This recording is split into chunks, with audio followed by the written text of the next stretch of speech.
Good afternoon, everyone. I'm McKenna Nobles, and thank you for joining me for Wiregrass Daily News at 4. Starting with our top story today, a 62-year-old man died in Daleville after his home caught fire. Dale County Coroner John Cawley confirmed the victim to be David Berry, and the blaze occurred in the 1700 block of US 84 early this morning. Now, authorities are working to determine the cause of the fire, and no further details are available at this time, but of course, we will update you on our Facebook and website when more information is available. Bringing things over to Houston County, where the Dothan Police Department is asking for assistance from the community to identify individuals captured in photos related to an ongoing investigation. Take a look at your screen. If you recognize this person, you are urged to contact the Dothan Police Department at 334-615-3632 or 334-793-0215.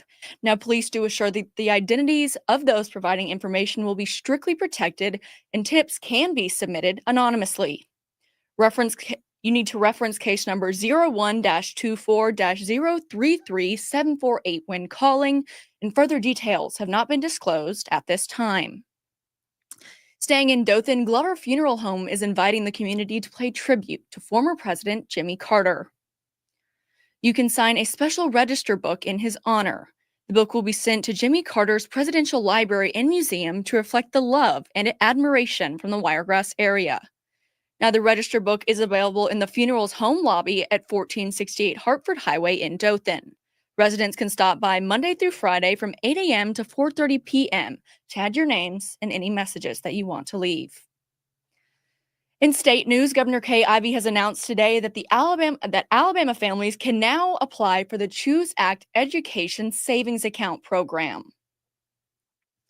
The program is aimed at supporting K-12 students statewide in accepting applications for the 2025-26 school year through April 7th of 2025. Families will receive award notifications in May of this year.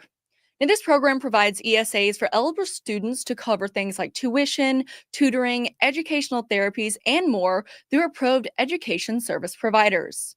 Now, the funding includes $7,000 per student enrolled in a participating school, $2,000 per student enrolled in a home education program with a cap of $4,000 per family.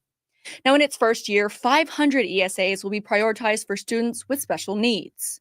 A second priority will go to dependents of active duty service members in or assigned to a priority school. Now, remaining ESAs will be awarded based on family income, limited at 300% of the federal poverty level.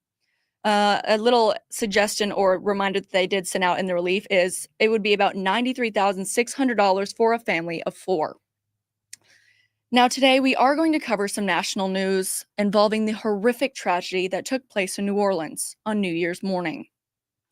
The University of Alabama and Auburn University are grieving after confirming the loss of students in that recent terrorist attack.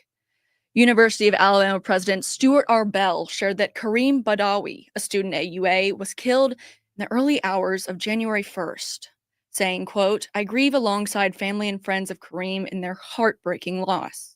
Bell said in a statement, adding that counseling and support resources are being provided to the university community. And that's him on the right, that's him on the right of this photo.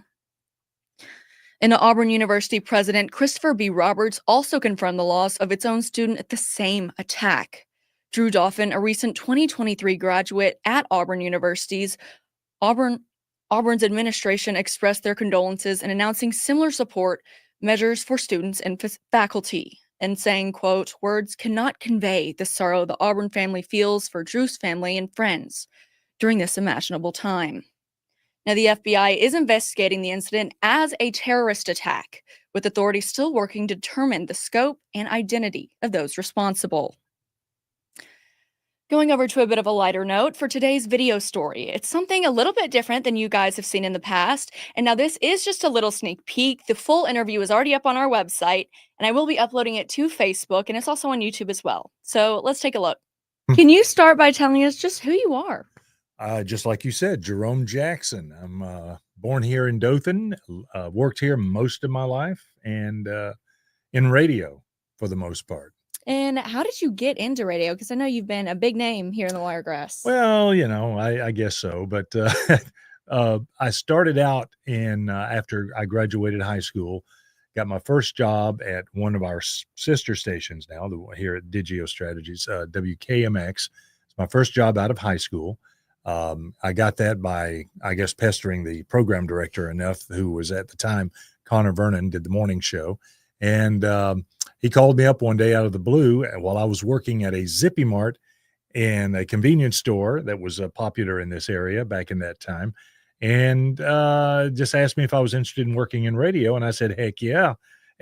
Yeah, I got to see Elvis 3 times. Where did you see him? In his, like, as he was older, or is 76 in the last tour in June of 77. so he was big. Yeah. He wasn't doing well. Well, yeah, I mean, it was a great show. I mean, people think some people think he was tremendously fat, and he wasn't.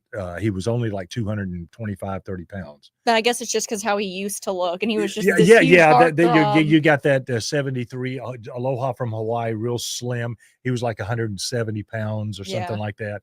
And but he had a lot of, in that last tour, he had a lot of water retention and he had an enlarged colon, which made his stomach protrude out a little further than it should have. That one of the funniest videos, and that you get a kick out of, if you type in Jerome Jackson busted, you'll see me performing in Tampa, Florida, in front of about 4,000 people with a live band, and I busted the seat out of my jumpsuit. So, did you really? Yes. And I went down, did this little split that Elvis usually did on Suspicious Minds. I went down, pop, I felt something give, and the guy behind me in the band leader, oh Lord, he goes in.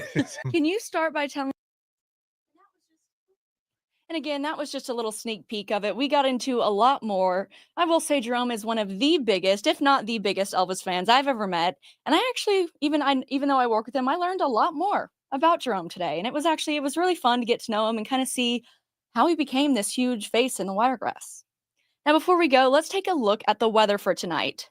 Now, as the evening approaches, skies are going to remain clear, with temperatures dropping to a low of 33 degrees. So that is almost freezing. So if you are going to go out, definitely bundle up. And if you do have your air on, because it was a little warmer the past few days, I would go ahead and turn that heat on, because I myself have made the mistake of not doing that and waking up, and it's a very chill 60 degrees in my house, which personally I'm not a fan of. Well, that's going to do it for today. I will see you tomorrow, and I hope everyone has a great evening.